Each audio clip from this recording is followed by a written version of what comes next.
Hi, YouTube. I hope you're doing well. I'm doing okay.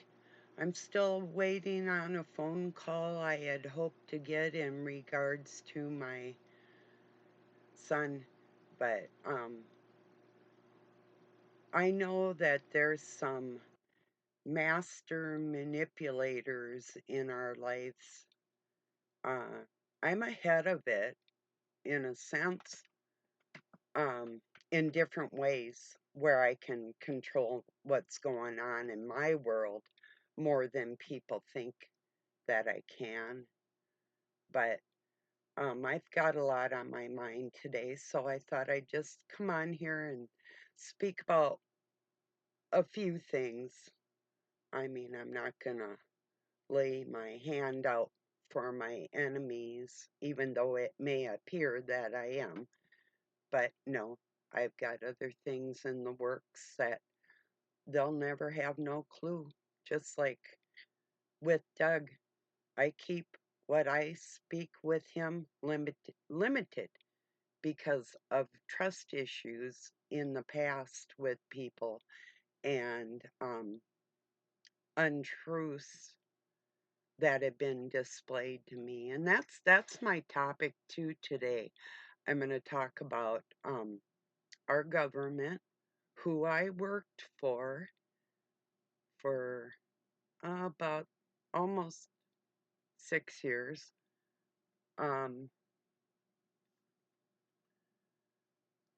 right now, with Donald Trump speaking about making Canada our 51st state, let me just give you a little insight on the importance of not just jumping into what somebody might say just because that's the way they envision our world. You know, here's a for instance, there's laws up in Canada that um, I wouldn't want my kids, and you may not want your kids to have access to. Um, for instance, if you have a child with depression, and how many of you personally, when you were teenagers um, or young adults, haven't been stressed or depressed or any of that somebody with less strength can go into a clinic and just have a shot to end their own lives. Um,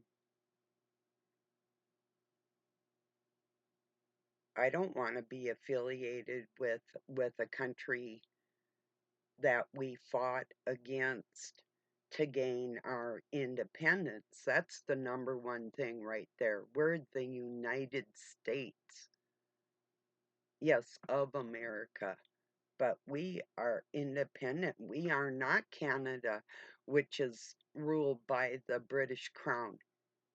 Yes, they have their separate parliament, but the king is still the owner, shall we say, for lack of a better term.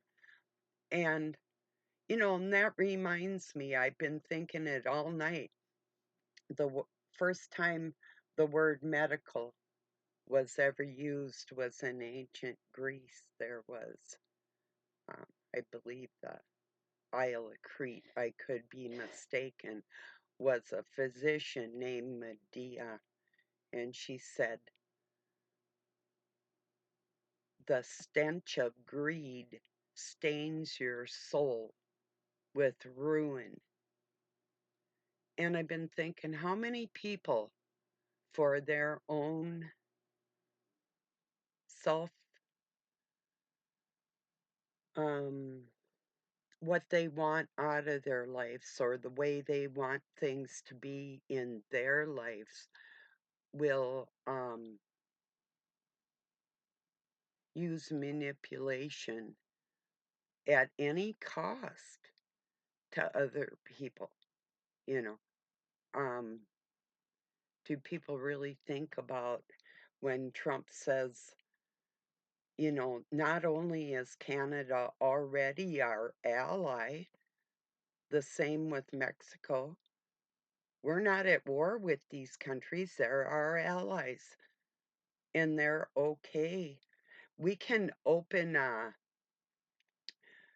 deeper trades within these countries without having to encompass them as part of our country.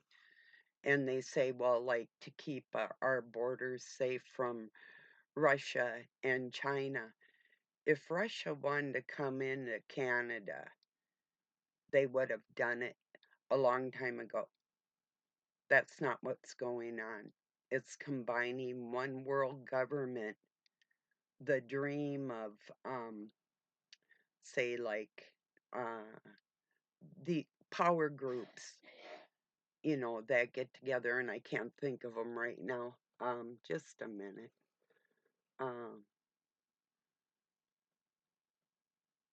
oh, geez. And then it escapes me. Uh, that's okay. I'm sure you get the gist of what I'm saying. I got so much going on right now.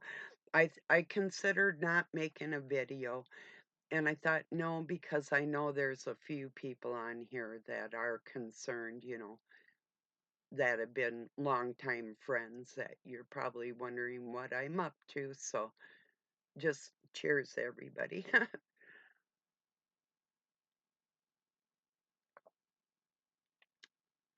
Yeah, thinking about the lack of help for the mentally unstable in this world. And this isn't just a recent thing of mine. Um, my concerns in these areas go decades back. So my knowledge in this area goes decades back. Um,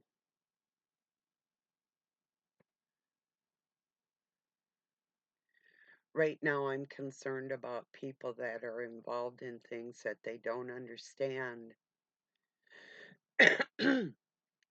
how their actions are forming their future in ways that is going to make their life way more difficult than what it would have to be. I got so much to say that I can't say right now, for the safety of a couple people, you know. Well, actually, everybody personally involved in this situation with my son. I'm concerned about everybody, even in areas where they don't think that they should be concerned. I see things. Yeah, I don't know what to do, what you can't really just you can't make people do something they're not going to do against their nature.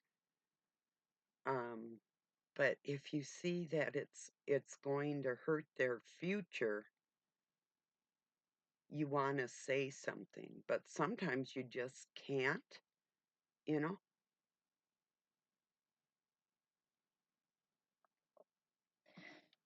especially concerning other people's children. Um, I'm hesitant. I mean, I don't want to, um, like with my grandchildren, I don't want to say or do anything that would demean their parents, for instance. Um, I give consideration and all due respect in every area. Now, when I see my kid or kids doing something that's going to harm them, and that includes the parents that I'm speaking about, and then reflects onto the kids, then I've been in deep thought on how to handle situations to help everybody. Yeah. So that's kind of what I've been doing is it's not where do we go. It's I hope I don't have to. It's more like it. Oh jeez. Anyway. Yeah, so I've been waiting for a phone call from somebody that was negligent, and the actions of this professional are provable by their actions. It's like if somebody slaps you, you don't have to prove that they were unstable when they slapped you because the slap itself spoke of the instability or instability of that individual. If you see what I'm saying, it's apparent when somebody, like, when you're dealing in the lives of other people and you make wrong moves, you might not be suited for that job, you know. And that's what I've encountered as a professional that did not do things for the benefit of everybody involved. So there's other ways to go about things, and special measures weren't taken in times when it should have been. So, yeah. You always have the typical, what's the standard approach and what is normal, and um, my first instincts are always going to benefit the child, any child that's involved in a situation. My second instinct is to look at everybody involved and then find out the what's and the whys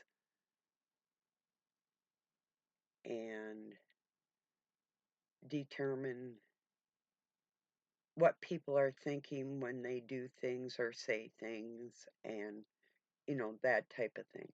Because when you're being an investigator, you got to look at everything and everybody from different angles, you know. Like with Trump saying we need resources from like Greenland or Canada. No, we don't. The United States is totally self sufficient and capable of being self sufficient. If you, like me, lived out in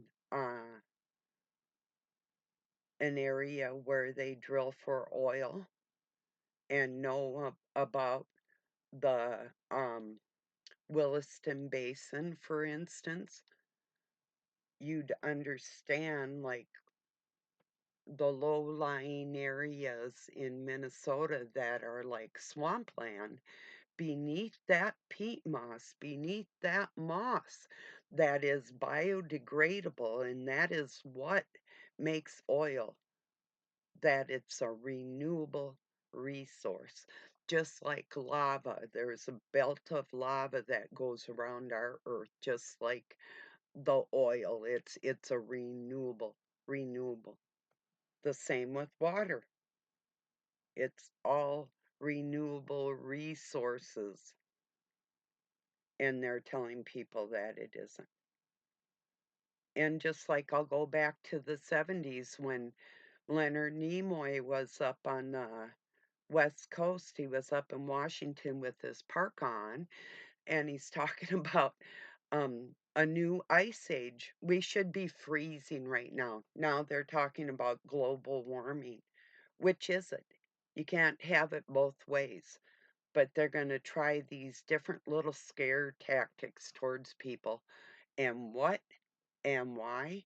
It's all about the money. It's all about greed. The big factories like China, for instance, and their pollution. This is the heavy metals in our atmosphere. It is not the amount of vehicles in the United States that we're having a problem with, and it is not global warming.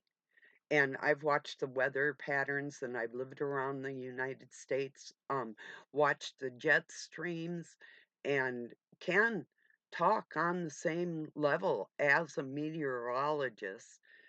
And I can tell you that these weather patterns with El Nino and La Nina have not changed through my 6 and some decades now. So I'm talking about a major deception, whichever way the wind's blowing, and they can blind you with their so-called science.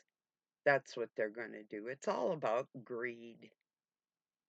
And that goes back to, personal reasons why people would say or do something to manipulate a situation. Whatever floats their boat is what it's all about. People have become so selfish and self-centered on this planet. If it means your job, if it means your position, or um, the way we look in a community, or whatever, that's the first thought of what people are going to go, well, how is this going to make me look? It's like when I wrote a letter, article in our local newspaper, talking about the nonchalant attitude, like a devil may care attitude from the people that were adults in the 60s, and their lack of family mindedness within even their own families, um, that reflected on the children. How did that uh, form our lives from the previous generation? So they were all about sex, drugs, rock and roll, Woodstock, the rest of their junk.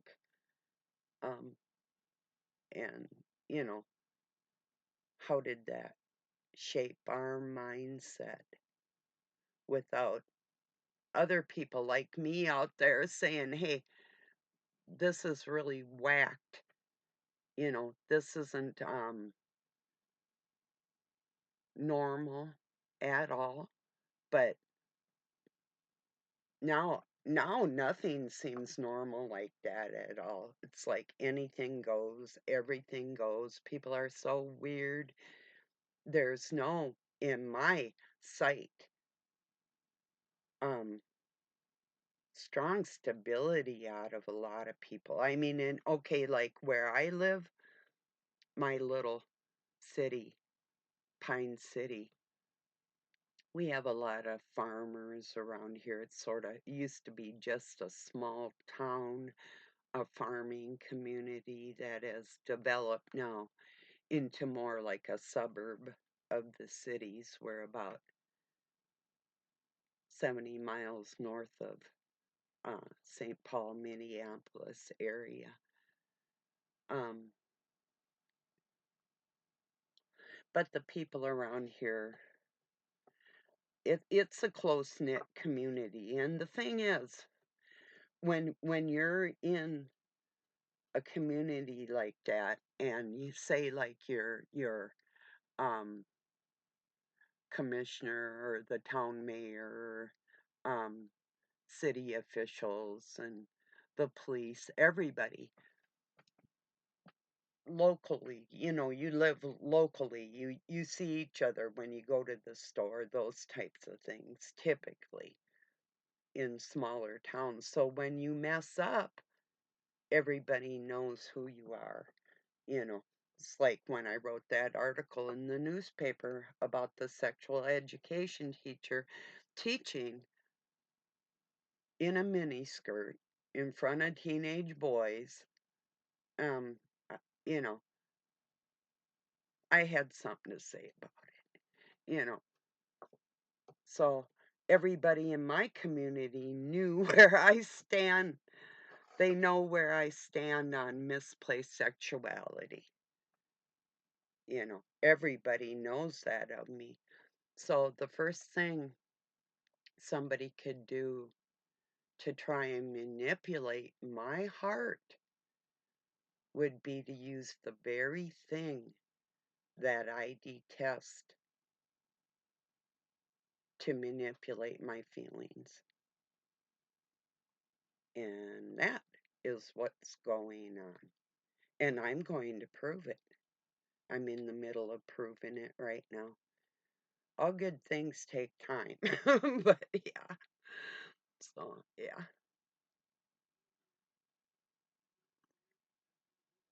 We might have a little bit of noise. It'll be all right.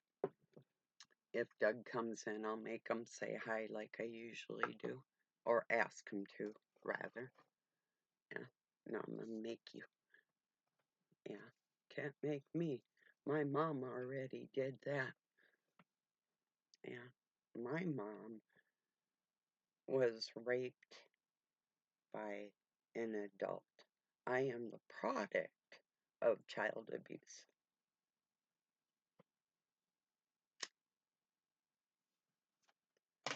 by the dark cabal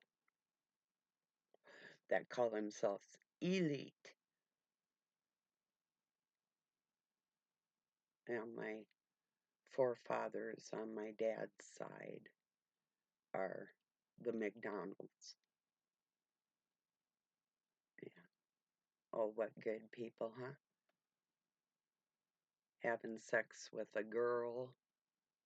A girl.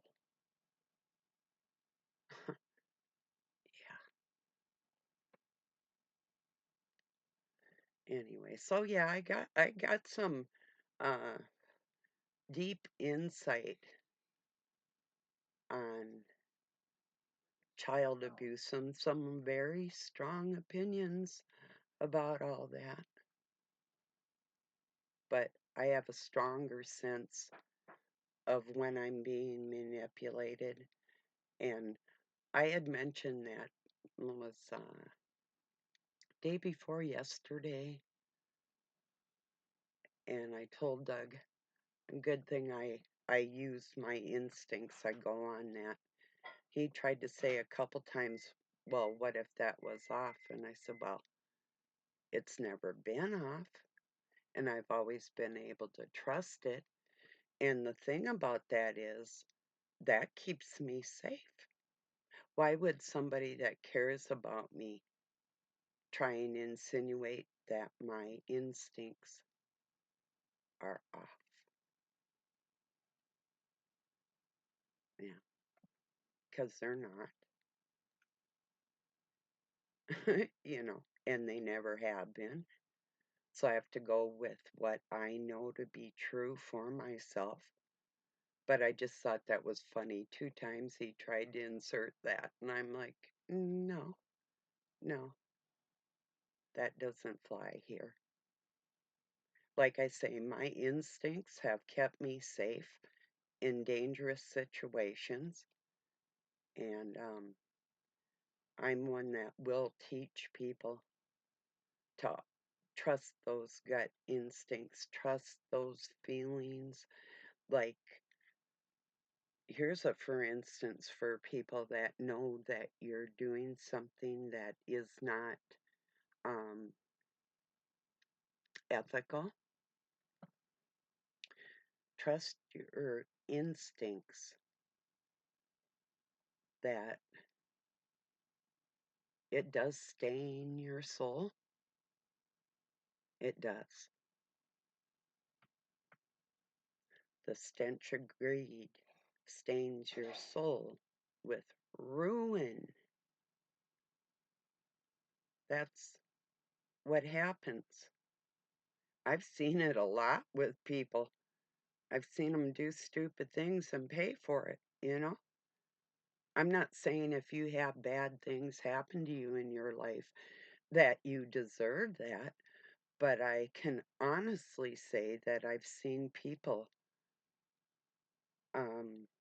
have some really strange things happen to them after they've done wrong to other people.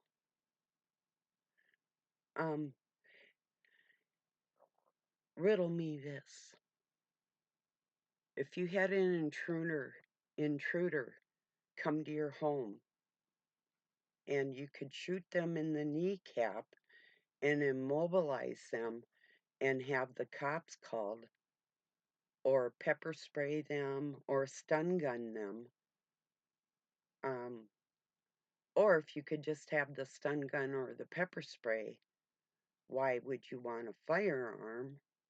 So I know somebody that's considering getting a weapon, and really, guns don't kill people. People kill people, you know. Yeah, I'm a little more fearless because I am a martial artist. I'm not afraid of people, but you can wound people without taking a kill shot, you know? So it makes me wonder why, you know?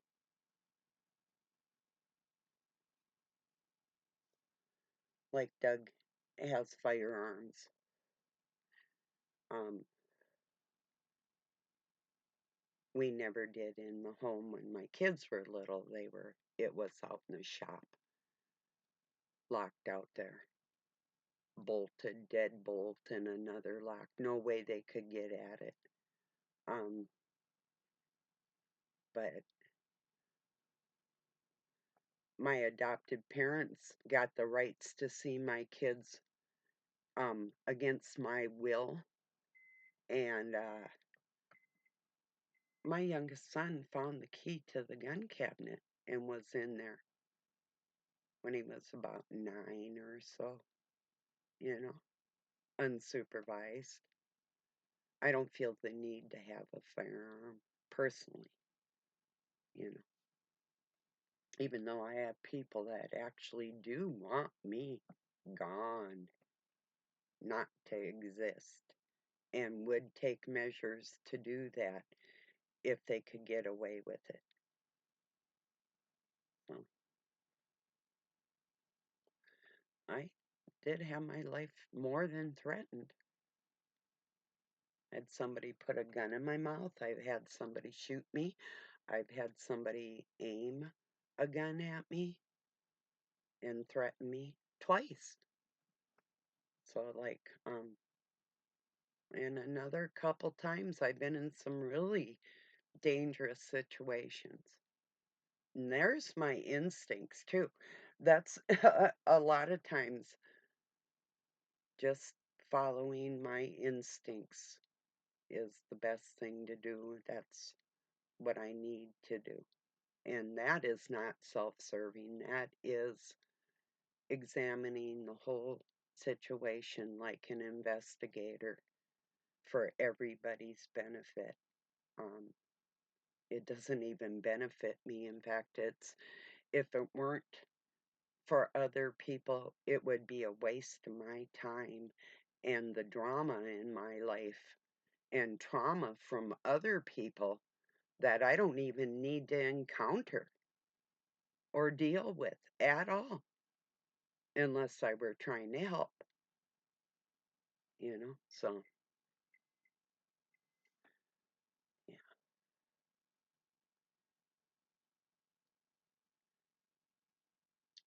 Well, that's about what's on my mind, what I can say right now.